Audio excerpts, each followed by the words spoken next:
सतनाम वाहिगुरु साहिब जी।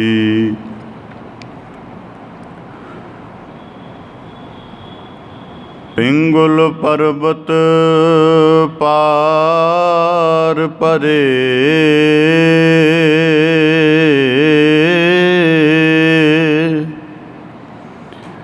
खल चतुर बकीता,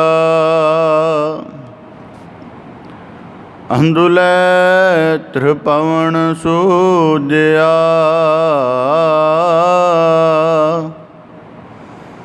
गुर भेट पुनीता, महिमा साधु संग की,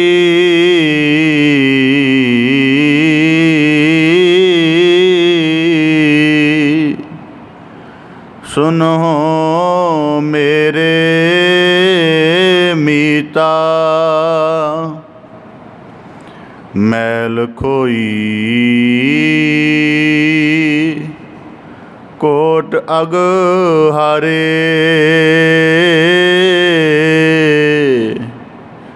निर्मल पए चीता,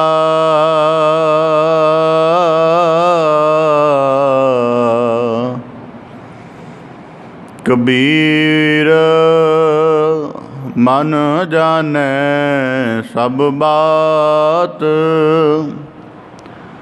जानत ही अवगन करे,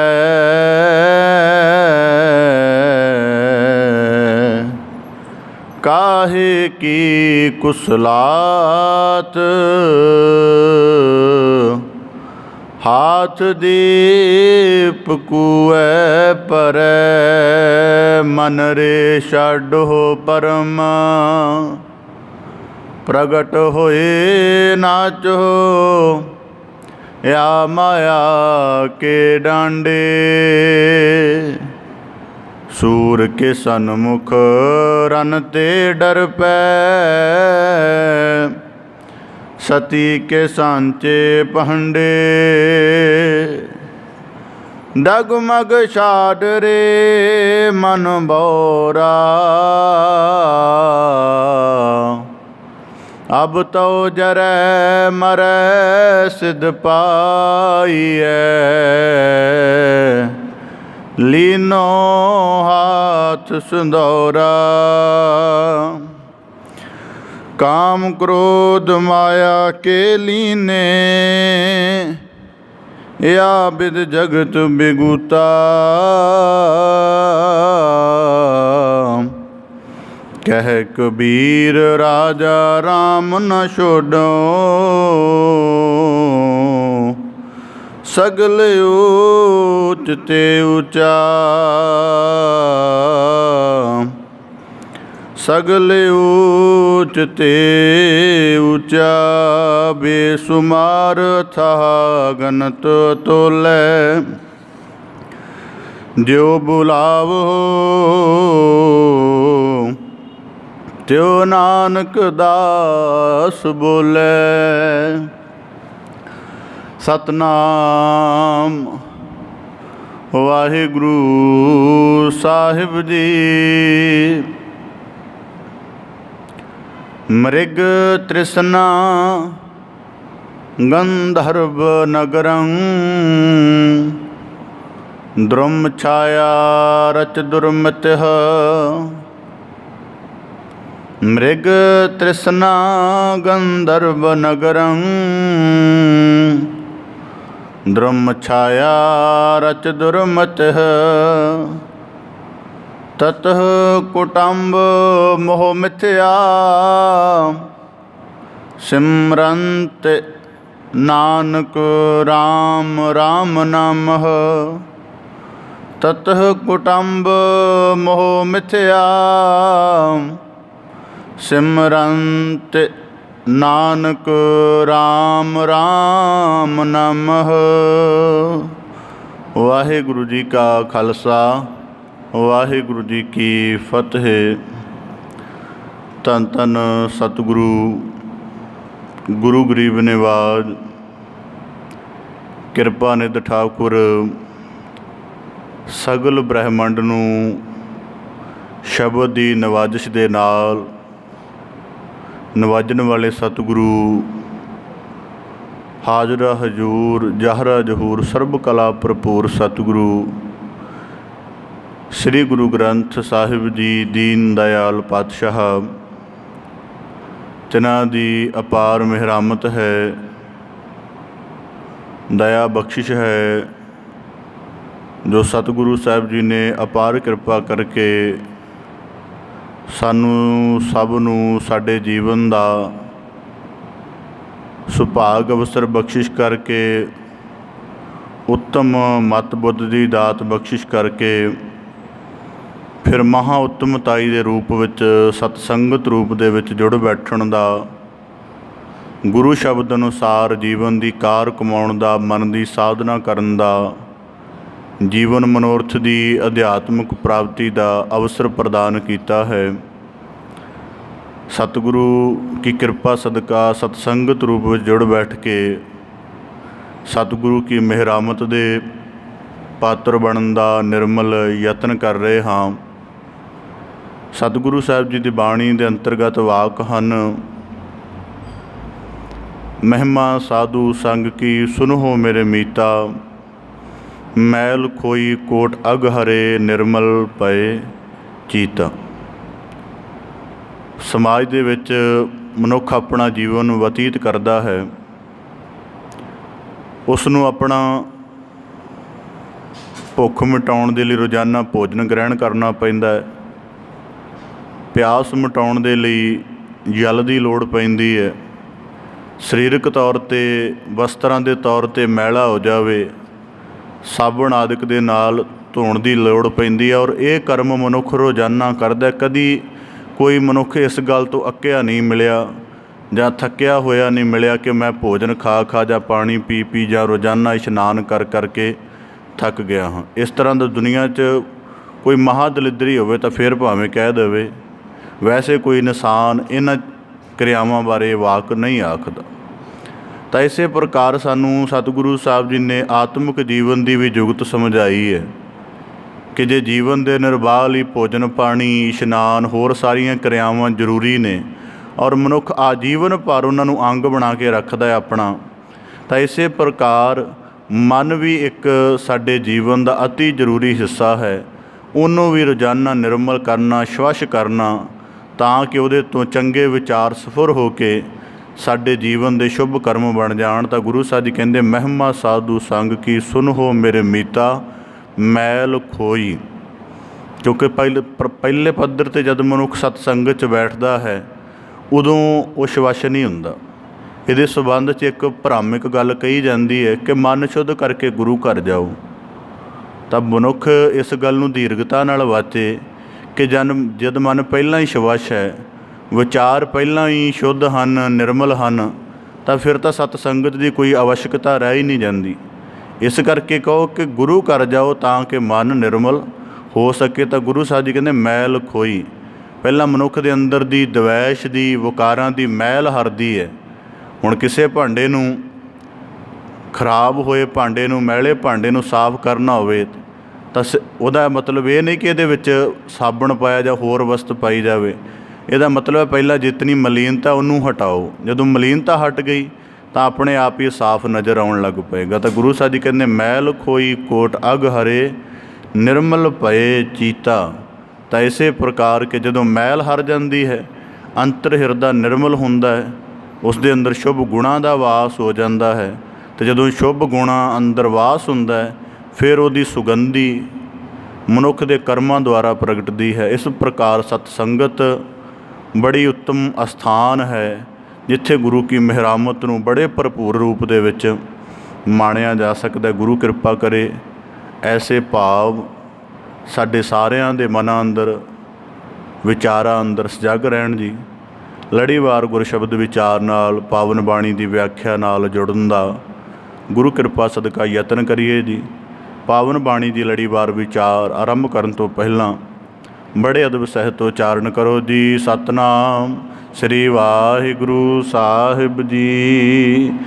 मृग तृष्णा गंधर्व नगरं द्रुम छाया रच दुर्मतिह।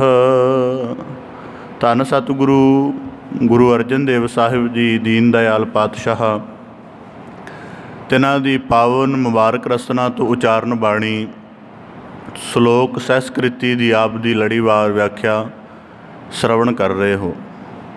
मनुख की जिंदगी च ना जिवें आम करके मनुख ने कदे बहुत आनंद भरपूर दिन बतीत किए होण देश विदेश दे विच जां बचपन दे विच जां अपने कारोबार के तौर ते जां किसी तरह भी, तो मनुख उन्होंने जिंदगी भर याद करता है, तो उन्होंने दिनों को दोबारा भी प्राप्त करना लोचदा है। उसकी एक इच्छा रहिंदी है कि दोबारा वो दिन वो समा परत आवे।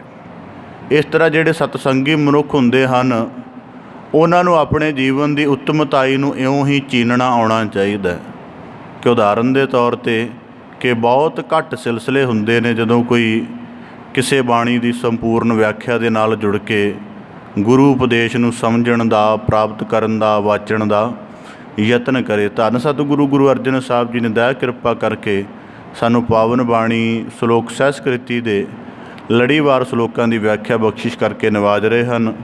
अज दे 30वें श्लोक की आरंभता ते गुरु साहब जी बख्शिश करते हैं।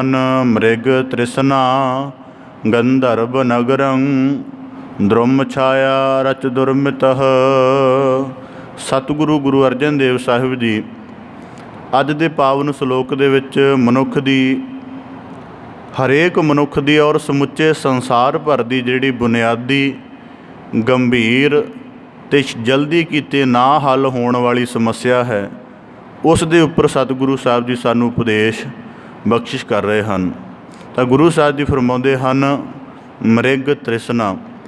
तृष्णा के संबंध विच असीं सारिआं नूं 2-3 वाकां विच इन्ना क ज्ञान है कि जदों मनुख दीआं इच्छावां असीम हो जाण, इच्छावां असीम हो जाण, फिर वो असीम इच्छावां भावें पूरीआं भी हो जाण, उस तो दुगणियां इच्छावां उपज जाण, दुगणियां भी पूरीआं हो जाण, फिर इस तरह वो इच्छावां जीवन की समाप्ति तक वधदियां ही रहन और धन प्राप्ति दी, प्रभुता प्राप्ति दी, मान सन्मान दी, काम दे तल ते, विद्या दे तल ते ये इच्छावां जद तृष्णा तुर हो जांदियां हन तां सारी जिंदगी पूर्ति नहीं हुंदी। ते इस नूं असीं सधारण तरीके नाल गुरबाणी च इउं समझ लैंदे हां ज्यों पावक इंद्र नहीं तरापै, कि जिवें दुनिया भर दी अग, जिवें दुनिया भर दीआं लकड़ां ने वो अग दी जिहड़ी प्यास है उहनूं पूरिआं नहीं कर सकदी, इस प्रकार दुनिया भर दे जिहड़े पदार्थ हन वो तृष्णा तुर मनुख की जिहड़ी भी किसी भी प्रकार की तृष्णा है उन्होंने पूरिआ नहीं कर सकते।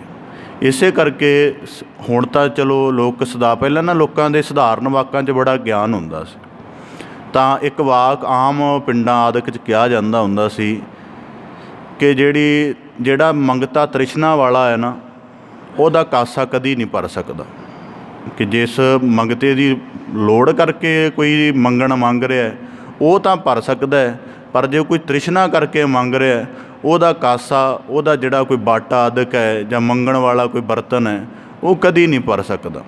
ਤਾਂ ਇਸੇ ਪ੍ਰਕਾਰ ਅੱਜ ਇਸੇ ਬੁਨਿਆਦੀ ਸਮੱਸਿਆ ਦੇ ਉੱਪਰ ਸਤਿਗੁਰੂ ਸਾਹਿਬ ਜੀ ਉਪਦੇਸ਼ ਬਖਸ਼ਿਸ਼ ਕਰਦਿਆਂ ਫਰਮਾਉਂਦੇ ਹਨ ਮ੍ਰਿਗ ਤ੍ਰਿਸ਼ਨਾ। ਹੁਣ ਤ੍ਰਿਸ਼ਨਾ ਸਭ ਤੋਂ ਪਹਿਲਾਂ ਉਪਜਦੀ ਕਿਵੇਂ ਹੈ ਇਸ ਦੀ ਵਿਚਾਰ ਜ਼ਰੂਰੀ। ਜਦੋਂ ਮਨੁੱਖ ਦਾ ਜੀਵਨ ਆਰੰਭ ਹੁੰਦਾ ਹੈ ਤਾਂ ਸਤਿਗੁਰੂ ਸਾਹਿਬ ਜੀ ਨੇ ਉਸ ਸਮੇਂ ਹੀ ਸਾਨੂੰ ਇਹਦੇ ਨਾਲ ਜੋੜ ਕੇ ਸਮਝਾਇਆ ਹੈ। लिव छुड़की लगी तृष्णा माया अमर वरताया, कि ये जन्म के नाल ही व्यापत है, जन्म के नाल ही मनुख के नाल इस संसार दे विच जदों मनुख प्रवेश पाउंदा है उदों ही नाल आउंदी है, पर यह प्रगट हौली हौली होनी शुरू हुंदी है। हुण प्रगट किवें हुंदी? उदाहरण के तौर पर जदों मनुख दे कोल सुणन लई कंन हन, देखण लई अखां ने, शोभ महसूस करन लई चमड़ी है, जदों मनुख अखां द्वारा देखदा है जिस चीज़ नूं देखिया ते उसने मन नूं मोहित कीता है, मोहित करदिआं ही ਉਸ ਦੀ ਪ੍ਰਾਪਤੀ ਦੀ ਇੱਛਾ ਪੈਦਾ ਹੋ ਜਾਂਦੀ ਹੈ, ਦੇਖਦਿਆਂ ਹੀ ਇੱਛਾ ਉਤਪੰਨ ਹੁੰਦੀ ਹੈ। ਇਸ ਕਰਕੇ ਦੁਨੀਆ ਭਰ ਦੇ ਜਿਹੜੇ ਵੱਡੇ ਰੱਬੀ ਪੁਰਸ਼ ਹੋਏ ਨੇ, ਉਹਨਾਂ ਨੇ ਕਿਹਾ ਕਿ ਜਿਸ ਸਤਸੰਗੀ ਨੂੰ ਆਪਣੇ ਨੇਤਰਾਂ ਦੀ ਸਾਧਨਾ ਨਹੀਂ ਕਰਨੀ ਆਈ, ਉਹ ਜ਼ਿੰਦਗੀ ਦੇ ਵਿੱਚ ਕਦੀ ਆਪਣੇ ਮਨ ਦਾ ਮਾਨਸਿਕ ਸਕੂਨ ਨਹੀਂ ਮਾਣ ਸਕੇਗਾ। ਕਦੀ ਵਿਚਾਰ ਕਰਨੀ ਆਪਣੀ ਜ਼ਿੰਦਗੀ 'ਚ ਕਿ ਮੰਨ ਲਓ ਜੇ ਜੀਵਨ ਦੀ ਜਿਤਨੀ ਭਟਕਣਾ ਹੋਈ ਹੈ, ਕਦੇ ਦੀਰਘਤਾ ਨਾਲ ਵਾਚਣਾ ਕਿ ਇਹਦੇ ਵਿੱਚੋਂ ਨੇਤਰਾਂ ਨੇ ਕਿੰਨਾ ਭਟਕਾਇਆ ਹੈ। ਚੰਗਾ ਭਲਾ ਜੀਵਨ ਬਸਰ ਹੋ ਰਿਹਾ ਸੀ, ਆਪਣਾ ਵਹੀਕਲ, ਆਪਣਾ ਘਰ ਮਕਾਨ, ਆਪਣੀ ਇੱਜ਼ਤ ਪ੍ਰਤਿਭਾ ਠੀਕ ਸੀ। ਦੂਜੇ ਦੀ ਦੇਖੀ ਇੱਛਾ ਪੈਦਾ ਹੋਈ, ਜੋ ਖੁਦ ਦੇ ਪਾਸ ਪਹਿਲਾਂ ਆਪਣੀ ਵਸਤੂ ਹੋਣ ਕਰਕੇ ਆਨੰਦ ਸੀ, ਉਹ ਵੀ ਗਵਾ ਬੈਠੇ। ਇਸ ਕਰਕੇ ਇੱਛਾ ਤ੍ਰਿਸ਼ਨਾ ਦੀ ਜਨਨੀ ਹੈ। ਇੱਛਾ ਤਾਂ ਇਹ ਦੇਖਣ ਦੇ ਨਾਲ, ਸ਼ਰਵਣ ਕਰਨ ਦੇ ਨਾਲ ਪੈਦਾ ਹੁੰਦੀ ਹੈ। ਤਾਂ ਗੁਰੂ ਸਾਹਿਬ ਜੀ ਇਸੇ ਪ੍ਰਕਾਰ ਕਹਿੰਦੇ, ਜਦੋਂ ਇੱਛਾ, ਹੁਣ ਇੱਛਾ ਉਪਜਣੀ ਸੁਭਾਵਿਕ ਹੈ। ਉਦਾਹਰਨ ਦੇ ਤੌਰ 'ਤੇ ਭੁੱਖ ਲੱਗੀ ਹੈ, ਕੋਈ ਫਲ ਆਦਿਕ ਨਜ਼ਰੀ ਆਵੇ ਤਾਂ ਉਸ ਨੂੰ ਇੱਕ ਤਾਂ ਭੁੱਖ ਲੱਗੀ ਹੈ, ਇੱਕ ਪਦਾਰਥ ਵੈਸੇ ਵੀ ਖਾਣ ਨੂੰ ਮਨ ਕਰਦਾ, ਤਾਂ ਇੱਛਾ ਤਾਂ ਉਪਜ ਗਈ ਹੈ। ਹੁਣ ਇਸ ਤੋਂ ਅਗਲਾ ਗੱਲ ਹੈ ਕਿ ਕਿਸੇ ਵਸੀਲੇ ਦੁਆਰਾ ਉਹ ਇੱਛਾ ਦੀ ਪੂਰਤੀ ਵੀ ਹੋ ਜਾਵੇ। ਇੱਥੋਂ ਤੱਕ ਤਾਂ ਗੱਲ ਠੀਕ ਹੈ, ਪਰ ਇਸ ਤੋਂ ਅੱਗੇ ਜਦੋਂ ਇੱਛਾ ਉਸ ਪਦਾਰਥ ਨੂੰ ਸੰਗ੍ਰਹਿਤ ਕਰਕੇ ਆਪਣੀ ਲੋੜ ਪੂਰੀ ਕਰਕੇ ਵੀ ਫਿਰ ਉਹਦੇ ਤਰਫ ਬਾਰ-ਬਾਰ ਆਕਰਸ਼ਿਤ ਹੋ ਰਹੀ ਹੈ, ਤਾਂ ਇਹਦਾ ਭਾਵ ਇਹ ਹੈ ਕਿ ਇਹ ਹੁਣ ਇੱਛਾ ਨਹੀਂ ਰਹੀ, ਇਹ ਤ੍ਰਿਸ਼ਨਾ ਹੋ ਗਈ। ਇਸ ਕਰਕੇ ਸੰਸਾਰ ਦੇ ਸਾਰੇ ਧਾਰਮਿਕ ਪੁਰਖਾਂ ਨੇ, ਰਹਿਬਰਾਂ ਨੇ ਕਿਹਾ ਹੈ, ਤ੍ਰਿਸ਼ਨਾ ਤੇ ਉਹਨਾਂ ਨੇ ਬੋਲਿਆ ਹੀ ਨਹੀਂ। ਉਹ ਕਹਿੰਦੇ ਇੱਛਾ 'ਤੇ ਹੀ ਕੰਮ ਕਰੋ, ਇੱਛਾਵਾਂ ਦੀ ਹੀ ਸਾਧਨਾ ਕਰ ਲਓ। ਇਸੇ ਪ੍ਰਕਾਰ ਮਹਾਤਮਾ ਬੁੱਧ ਦਾ ਵਾਕ ਹੈ। ਉਹਨਾਂ ਨੂੰ ਕਿਸੇ ਨੇ ਪੁੱਛਿਆ ਕਿ ਤ੍ਰਿਸ਼ਨਾ ਕੀ ਹੁੰਦੀ ਹੈ ਜਾਂ ਇੱਛਾਵਾਂ ਕੀ ਹੁੰਦੀਆਂ ਨੇ। ਉਹ ਉਸ ਨੂੰ ਦਰਿਆ ਦੇ ਕੰਢੇ ਲੈ ਗਏ। ਉਹ ਸਾਰਾ ਦਿਨ ਉੱਥੇ ਬਿਠਾ ਛੱਡਿਆ, ਸ਼ਾਮ ਨੂੰ ਵਾਪਸ ਲੈ ਆਏ। ਕਹਿਣ ਲੱਗੇ ਤੇਰੇ ਸਵਾਲ ਦਾ ਜਵਾਬ ਤੈਨੂੰ ਮਿਲ ਗਿਆ ਹੋਵੇਗਾ। ਉਹ ਇਨਸਾਨ ਕਹਿਣ ਲੱਗਾ ਕਿ ਮੈਨੂੰ ਕੁਝ ਤੁਸੀਂ ਜ਼ੁਬਾਨੀ ਦੱਸਿਆ ਨਹੀਂ ਹੈ, ਮੈਂ ਕਿਵੇਂ ਜਾਣ ਸਕਦਾ ਕਿ ਮੈਨੂੰ ਇੱਛਾਵਾਂ ਦਾ ਗਿਆਨ ਮਿਲ ਗਿਆ। ਮਹਾਤਮਾ ਬੁੱਧ ਕਹਿਣ ਲੱਗੇ ਸਮੁੰਦਰ ਦੇ ਕੰਢੇ ਬੈਠਾ ਕੀ ਦੇਖਿਆ? ਕਹਿੰਦਾ ਜੀ ਸਮੁੰਦਰ ਦਾ ਪਾਣੀ ਜਲ ਥਲ ਕਰ ਰਿਹਾ ਹੈ, ਬਾਰ-ਬਾਰ ਲਹਿਰਾਂ ਕੰਢਿਆਂ 'ਤੇ ਆ ਰਹੀਆਂ ਨੇ ਅਤੇ ਜਾ ਰਹੀਆਂ ਨੇ, ਬਸ ਇਹ ਸਾਰਾ ਦਿਨ ਸਿਲਸਿਲਾ ਚੱਲਦਾ ਰਿਹਾ, ਹੋਰ ਤਾਂ ਕੁਝ ਦੇਖਿਆ ਨਹੀਂ। ਮਹਾਤਮਾ ਬੁੱਧ ਕਹਿਣ ਲੱਗਾ, ਕਹਿੰਦਾ ਇਸੇ ਪ੍ਰਕਾਰ ਸਾਡਾ ਜੀਵਨ ਇੱਕ ਅਨੰਤ ਸ਼ਾਂਤੀ ਦੇ ਨਾਲ ਵੈਸੇ ਭਰਿਆ ਹੋਇਆ ਹੈ, ਪਰ ਕਹਿੰਦੇ ਇਸੇ ਪ੍ਰਕਾਰ ਜੇ ਕੇਵਲ ਮਨੁੱਖ ਲਹਿਰਾਂ ਦੇ ਤਲ 'ਤੇ ਸਮੁੰਦਰ ਦੇ ਕੰਢੇ ਬੈਠਾ ਰਹੇ ਅਤੇ ਸੋਚੇ ਕਿ ਮੇਰੇ ਸਾਰਾ ਸਰੀਰ ਲਹਿਰਾਂ ਦੇ ਨਾਲ ਭਿੱਜ ਜਾਏਗਾ, ਤਾਂ ਕਹਿੰਦੇ ਕਦੀ ਨਹੀਂ। ਲਹਿਰਾਂ ਵੱਧ ਤੋਂ ਵੱਧ ਤੇਰੇ ਪੈਰ ਭਿੱਜ ਸਕਦੀਆਂ ਨੇ, ਹੱਦ ਤੇਰੇ ਗੋਡਿਆਂ ਤੱਕ ਭਿਉਂ ਸਕਦੀਆਂ ਨੇ, ਇਸ ਤੋਂ ਉੱਪਰ ਲਹਿਰਾਂ ਨਹੀਂ ਕਰ ਸਕਦੀ। ਜੇ ਪੂਰਾ ਭਿੱਜਣਾ ਹੈ ਤਾਂ ਫਿਰ ਤੈਨੂੰ ਸਾਗਰ ਦੇ ਵਿੱਚ ਉਤਰਨਾ ਪਏਗਾ। ਦੂਜੀ ਗੱਲ, ਇਹ ਲਹਿਰਾਂ ਕੰਢਿਆਂ 'ਤੇ ਹੁੰਦੀਆਂ ਨੇ ਅਤੇ ਰੁਕਣਗੀਆਂ ਨਹੀਂ, ਹਰ ਵੇਲੇ ਚੱਲਦੀਆਂ ਹੀ ਰਹਿਣਗੀਆਂ, ਭਾਵੇਂ ਤੂੰ ਅੱਜ ਆ ਕੱਲ੍ਹ ਆ। ਇਸੇ ਪ੍ਰਕਾਰ ਜੀਵਨ ਦੇ ਵਿੱਚ ਇੱਛਾਵਾਂ ਦੀਆਂ ਲਹਿਰਾਂ ਆਉਂਦੀਆਂ ਰਹਿੰਦੀਆਂ ਨੇ। ਹੁਣ ਇਸੇ ਕਰਕੇ ਤੂੰ ਵਾਚਣਾ ਹੈ ਕਿ ਉਹ ਜਿਹੜੀਆਂ ਇੱਛਾਵਾਂ ਦੀਆਂ ਲਹਿਰਾਂ ਨੇ ਉਹਨਾਂ ਦੇ ਇੱਕ ਗੁਲਾਮ ਹੋ ਜਾਣਾ ਹੈ ਕਿ ਜਾਂ ਉਹਨਾਂ ਤੋਂ ਬੇਪਰਵਾਹ ਹੋ ਜਾਣਾ। ਇਹ ਆਉਣਗੀਆਂ ਤਾਂ ਆਪਣੇ ਆਪ ਜ਼ਰੂਰ, ਕਿਉਂਕਿ ਜਦੋਂ ਸਾਗਰ ਸਮੁੰਦਰ ਵਿਸ਼ਿਆਂ ਵਿਕਾਰਾਂ ਦੇ ਨਾਲ ਭਰਿਆ ਪਿਆ ਤਾਂ ਤੇਰੇ ਤੱਕ ਵੀ ਤਾਂ ਆਉਣਗੀਆਂ ਹੀ, ਪਰ ਇਹ ਤੇਰੇ 'ਤੇ ਨਿਰਭਰ ਹੈ ਕਿ ਤੂੰ ਕਿਸੇ ਇੱਛਾ ਨੂੰ ਤ੍ਰਿਸ਼ਨਾ ਦਾ ਰੂਪ ਬਣਾਉਣਾ ਹੈ ਜਾਂ ਨਹੀਂ ਬਣਾਉਣਾ। ਤਾਂ ਗੁਰੂ ਸਾਹਿਬ ਜੀ ਅੱਜ ਦੇ ਸ਼ਲੋਕ ਵਿੱਚ ਇਸ ਤੋਂ ਵੀ ਬਾਰੀਕ ਨੁਕਤਾ ਦੱਸ ਰਹੇ ਨੇ। ਗੁਰੂ ਸਾਹਿਬ ਜੀ ਹੁਣ ਤ੍ਰਿਸ਼ਨਾ ਦਾ ਮਤਲਬ ਹੈ ਕਿ ਜਿਹੜੀ ਇੱਛਾ ਹੈ ਉਹ ਤ੍ਰਿਪਤ ਨਾ ਹੋਣੀ, ਵੱਧਦੀ ਹੀ ਜਾਣੀ। ਤਾਂ ਗੁਰੂ ਸਾਹਿਬ ਜੀ ਅੱਜ ਕਹਿ ਰਹੇ ਮ੍ਰਿਗ ਤ੍ਰਿਸ਼ਨਾ। ਹੁਣ ਅੱਜ ਦੇ ਸ਼ਲੋਕ ਦੇ ਵਿੱਚ ਬਾਰੀਕੀ ਇਹ ਹੈ ਕਿ ਤ੍ਰਿਸ਼ਨਾ ਆਪਣੇ ਆਪ ਤਾਂ ਵਿੱਚ ਹੈਗੀ ਜੋ ਵੀ ਹੈ, ਪਰ ਇਹ ਭਰਮ ਵੀ ਇਹਦੇ ਨਾਲ ਹੀ ਜੁੜ ਜਾਂਦਾ। ਗੁਰੂ ਸਾਹਿਬ ਜੀ ਨੇ ਕਿਹਾ ਅੱਜ ਦੀ ਤ੍ਰਿਸ਼ਨਾ ਦੇ ਕਹਿਣ ਦਾ ਭਾਵ ਇਹ ਹੈ ਕਿ ਤ੍ਰਿਸ਼ਨਾ ਭਰਮ ਦੇ ਵਿੱਚ ਵੀ ਪੈਦਾ ਹੁੰਦੀ ਹੈ, ਇਕੱਲੀ ਇੱਛਾ ਕਰਕੇ ਨਹੀਂ ਪੈਦਾ ਹੁੰਦੀ। ਹੁਣ ਭਰਮ ਕਰਕੇ ਕਿਵੇਂ ਪੈਦਾ ਹੁੰਦੀ ਹੈ? ਗੁਰੂ ਸਾਹਿਬ ਜੀ ਕਹਿੰਦੇ ਮ੍ਰਿਗ ਤ੍ਰਿਸ਼ਨਾ। ਇਸ ਦੋ ਸ਼ਬਦਾਂ ਨੂੰ ਦੋ ਨੁਕਤਿਆਂ ਨਾਲ ਵਾਚਿਆ ਜਾ ਸਕਦਾ। ਮ੍ਰਿਗ ਦਾ ਅਰਥ ਹੁੰਦਾ ਹਿਰਨ। ਗੁਰੂ ਸਾਹਿਬ ਜੀ ਕਹਿੰਦੇ ਕਿ ਜਦੋਂ ਹਿਰਨ ਦੇ ਅੰਦਰੋਂ ਕਸਤੂਰੀ ਦੀ ਮਹਿਕ ਉੱਠਦੀ ਹੈ, ਉਹਨੂੰ ਲੱਗਦਾ ਹੈ ਕਿ ਮਹਿਕ ਕਿਤੋਂ ਬਾਹਰੋਂ ਆ ਰਹੀ ਹੈ, ਕਿਉਂਕਿ ਅਸੀਂ ਨੱਕ ਦੁਆਰਾ ਸੁੰਘਦੇ ਹਾਂ ਤਾਂ ਬਾਹਰ ਜੋ ਵਿਆਪਿਆ ਹੋਵੇ ਸਾਨੂੰ ਲੱਗਦਾ ਕਿ ਨੱਕ ਦੁਆਰਾ ਸੁਗੰਧੀ ਆ ਰਹੀ ਹੈ। ਦੇਖਦੇ ਹਾਂ ਅੱਖਾਂ ਦੁਆਰਾ ਤਾਂ ਬਾਹਰੋਂ ਜੋ ਵਿਆਪਤ ਹੈ ਉਹਨੂੰ ਦੇਖਦੇ ਹਾਂ, ਕਦੇ ਨੇਤਰ ਬੰਦ ਕਰਕੇ ਕਿਸੇ ਚੀਜ਼ ਨੂੰ ਨਹੀਂ ਦੇਖਿਆ ਜਾ ਸਕਦਾ। ਤਾਂ ਗੁਰੂ ਸਾਹਿਬ ਜੀ ਕਹਿੰਦੇ ਇਸੇ ਪ੍ਰਕਾਰ ਜਦੋਂ ਹਿਰਨ ਦੇ ਅੰਦਰ ਕਸਤੂਰੀ ਦੀ ਸੁਗੰਧ ਉੱਠਦੀ ਹੈ ਤਾਂ ਉਸ ਨੂੰ ਲੱਗਦਾ ਹੈ ਕਿ ਸੁਗੰਧੀ ਕਿਤੋਂ ਬਾਹਰੋਂ ਆ ਰਹੀ ਹੈ। ਉਹ ਫਿਰ ਉਸ ਸੁਗੰਧੀ ਦੀ ਭਾਲ ਲਈ ਯਤਨ ਕਰਨਾ ਸ਼ੁਰੂ ਕਰ ਦਿੰਦਾ ਹੈ, ਕਿਉਂਕਿ ਦੌੜ ਲਗਾਉਣ ਲੱਗ ਪੈਂਦਾ ਹੈ। ਜਿਵੇਂ ਜਿਵੇਂ ਦੌੜ ਲਗਾਉਂਦਾ, ਸਾਹ ਤੇਜ਼ ਹੁੰਦੇ ਨੇ, ਸਰੀਰ ਦੀ ਹਰਕਤ ਤੇਜ਼ ਹੁੰਦੀ ਹੈ, ਕਸਤੂਰੀ ਦੀ ਜਿਹੜੀ ਮਹਿਕ ਹੈ ਹੋਰ ਤੇਜ਼ ਹੋ ਜਾਂਦੀ ਹੈ। ਉਹ ਹੋਰ ਤੇਜ਼ ਨਾਲ ਦੌੜ ਲਗਾਉਂਦਾ। ਇਸ ਤਰ੍ਹਾਂ ਸਾਰਾ ਦਿਨ ਭਟਕਦਾ ਰਹਿੰਦਾ ਹੈ ਅਤੇ ਆਖਰ ਨੂੰ ਸ਼ਾਮ ਨੂੰ ਥੱਕ ਟੁੱਟ ਕੇ ਜਾਂ ਤਾਂ ਮੌਤ ਹੋ ਜਾਂਦੀ ਹੈ ਜਾਂ ਜ਼ਮੀਨ 'ਤੇ ਬੇਹੋਸ਼ ਹੋ ਕੇ ਗਿਰ ਪੈਂਦਾ। ਇਸੇ ਪ੍ਰਕਾਰ ਗੁਰੂ ਸਾਹਿਬ ਜੀ ਕਹਿੰਦੇ ਤ੍ਰਿਸ਼ਨਾ ਇਹ ਮ੍ਰਿਗ ਵਰਗੀ ਹੈ। ਹੁਣ ਮਨੁੱਖ ਦੀ ਜ਼ਿੰਦਗੀ ਦੇ ਵਿੱਚ ਆਨੰਦ ਦੀ ਪਿਆਸ ਉੱਠੀ ਹੈ। ਅੱਜ ਕਈ ਵਾਰੀ ਜਦੋਂ ਦੇਖੀਦਾ ਨਾ ਕਿ piece of mind, happiness unlimited, ਬੜੇ ਇਸ ਤਰ੍ਹਾਂ ਦੇ ਪ੍ਰੋਗਰਾਮ ਜੇ ਚੱਲਦੇ ਨੇ, ਤਾਂ ਮੈਂ ਉਹ ਕਈ ਦੇਖੇ ਵੀ ਹੋਏ ਨੇ ਖੁਦ ਜਾ ਕੇ। ਬੜੀਆਂ ਮਹਿੰਗੀਆਂ ਫੀਸਾਂ ਵੀ ਲੋਕ ਭਰਦੇ ਨੇ ਸਿਰਫ ਇੰਨੀ ਗੱਲ ਸਮਝਣ ਦੇ ਲਈ ਕਿ ਆਨੰਦ ਕੀ ਹੈ। 10,000 ਰੁਪਏ ਦੀ ਅਪੋਇੰਟਮੈਂਟ ਲੈ ਕੇ ਉਸ ਸਮਾਗਮ ਦੇ ਵਿੱਚ ਬੈਠਿਆ ਜਾਂਦਾ। ਬਹੁਤ ਇਸ ਤਰ੍ਹਾਂ ਦੇ ਮੈਂ ਵੀ ਦੇਖੇ ਨੇ। ਗੱਲ ਉੱਥੇ ਕੁਝ ਵੀ ਨਹੀਂ ਹੁੰਦੀ। ਸੰਬੋਧਨ ਕਰਨ ਵਾਲਾ ਵੀ ਖੁਦ ਤ੍ਰਿਸ਼ਨਾ ਦਾ ਹੀ ਗੁਲਾਮ ਹੁੰਦਾ, ਕਈ ਵਾਰੀ ਐਸਾ ਦੇਖਿਆ। ਤਾਂ ਗੱਲ ਕੀ ਹੈ, ਹੁਣ ਹਰੇਕ ਮਨੁੱਖ ਚਾਹੁੰਦਾ ਮੈਨੂੰ ਜ਼ਿੰਦਗੀ 'ਚ ਸਕੂਨ ਹੋਵੇ, ਆਤਮਿਕ ਤੌਰ 'ਤੇ, ਮਾਨਸਿਕ ਤੌਰ 'ਤੇ। ਆਨੰਦ ਦੀ ਪਿਆਸ ਪੈਦਾ ਹੋਈ ਹੈ, ਆਨੰਦ ਦੀ ਜਗਿਆਸਾ ਜਾਗੀ ਹੈ। ਤਾਂ ਇਹ ਨਹੀਂ ਸੋਚਿਆ ਕਿ ਜਿੱਥੋਂ ਇਹ ਜਗਿਆਸਾ ਪੈਦਾ ਹੋਈ ਹੈ ਪਹਿਲਾਂ ਉੱਥੇ ਯਤਨ ਕਰ ਲਾਂ ਕਿ ਉੱਥੋਂ ਕੁਝ ਪ੍ਰਾਪਤ ਹੋ ਸਕਦਾ ਕਿ ਨਹੀਂ। ਮਨੁੱਖ ਦਾ ਸਭ ਤੋਂ ਵੱਡੀ ਤਰਾਸਦੀ ਹੈ ਕਿ ਮਨੁੱਖ ਹਮੇਸ਼ਾ ਬਾਹਰ ਮੁਖੀ ਰਹਿੰਦਾ ਹੈ। ਜਿਵੇਂ ਹਿਰਨ ਨੂੰ ਸੁਗੰਧੀ ਆਈ, ਉਹਨੇ ਸਮਝਿਆ ਕਿ ਤੂੰ ਬਾਹਰੋਂ ਆ ਰਹੀ ਹੈ ਅਤੇ ਬਾਹਰ ਹੀ ਯਤਨ ਕਰਨਾ ਸ਼ੁਰੂ ਕਰ ਦਿੱਤਾ। ਬਾਹਰ ਉਹ ਹੈ ਨਹੀਂ ਸੀ। ਆਖਰ ਉਹਦਾ ਸਾਰਾ ਕੀਤਾ ਹੋਇਆ ਯਤਨ ਵਿਅਰਥ ਗਿਆ ਅਤੇ ਉਸ ਚੀਜ਼ ਦੀ ਤ੍ਰਿਪਤੀ ਤੋਂ ਵੀ ਉਹ ਵਿਹੂਣਾ ਰਿਹਾ। ਇਸੇ ਪ੍ਰਕਾਰ ਮਨੁੱਖ ਦੇ ਅੰਦਰ ਪਿਆਸ ਜਾਗਦੀ ਹੈ ਆਨੰਦ ਦੀ, ਸਰਵ ਸੰਪੰਨ ਹੋਣ ਦੀ, ਕੰਪਲੀਟ ਹੋਣ ਦੀ, ਤਾਂ ਉਹ ਯਤਨ ਬਾਹਰ ਹੀ ਸ਼ੁਰੂ ਕਰ ਦਿੰਦਾ ਹੈ। ਉਹ ਸਮਝਦਾ ਸ਼ਾਇਦ ਮੈਂ ਬਹੁਤ ਸਾਰਾ ਪਦਾਰਥ ਇਕੱਤਰਿਤ ਕਰ ਲਵਾਂਗਾ ਤਾਂ ਮੈਨੂੰ ਜੀਵਨ ਦਾ ਪਰਮ ਆਨੰਦ ਮਿਲੇਗਾ, ਬਹੁਤ ਸਾਰੀ ਵਿੱਦਿਆ ਪੜ੍ਹ ਲਵਾਂਗਾ, ਬੜਾ ਵੱਡਾ ਵਿਦਵਾਨ ਹੋ ਜਾਵਾਂਗਾ ਤਾਂ ਸ਼ਾਇਦ ਜ਼ਿੰਦਗੀ ਦਾ ਕੋਈ ਸਕੂਨ ਪ੍ਰਾਪਤ ਹੋਏਗਾ। ਤਾਂ ਜਿਵੇਂ ਗੁਰਬਾਣੀ 'ਚ ਤ੍ਰਿਸ਼ਨਾ ਦਾ ਇੱਕ ਰੂਪ ਇਹ ਵੀ ਆਉਂਦਾ ਨਾ, ਕਾਮਵੰਤ ਕਾਮੀ ਬਹੁ ਨਾਰੀ ਪਰ ਗ੍ਰਹਿ ਜੋਹ ਨਾ ਚੁੱਕੈ। ਇਸੇ ਪ੍ਰਕਾਰ ਜਦੋਂ ਕਾਮ ਦੇ ਤਲ 'ਤੇ ਵਾਸ਼ਨਾ ਜਾਗਦੀ, ਤ੍ਰਿਸ਼ਨਾ ਜਾਗਦੀ ਹੈ, ਤਾਂ ਫਿਰ ਬੜੇ ਪ੍ਰਕਾਰ ਦੇ ਉਪੱਦਰ ਵਾ ਨੈਤਿਕ ਕਰਮ ਕਰਦਾ ਕਿ ਸ਼ਾਇਦ ਇੰਨੇ ਵਿਸ਼ਿਆਂ ਨੂੰ ਭੋਗਣ ਦੇ ਨਾਲ ਹੀ ਮੈਨੂੰ ਜੀਵਨ ਦਾ ਪਰਮ ਆਨੰਦ ਪ੍ਰਾਪਤ ਹੋ ਜਾਣਾ। ਤਾਂ ਗੁਰੂ ਸਾਹਿਬ ਜੀ ਕਹਿੰਦੇ ਮ੍ਰਿਗ ਤ੍ਰਿਸ਼ਨਾ ਇਸੇ ਪ੍ਰਕਾਰ ਉਹ ਕਦੀ ਵੀ ਪੂਰੀ ਹੋਣ ਵਾਲੀ ਨਹੀਂ, ਕਿਉਂਕਿ ਭਰਮ ਦੇ ਵਿੱਚ ਹੈ ਔਰ ਭਰਮ ਬਾਹਰੀ ਹੈ।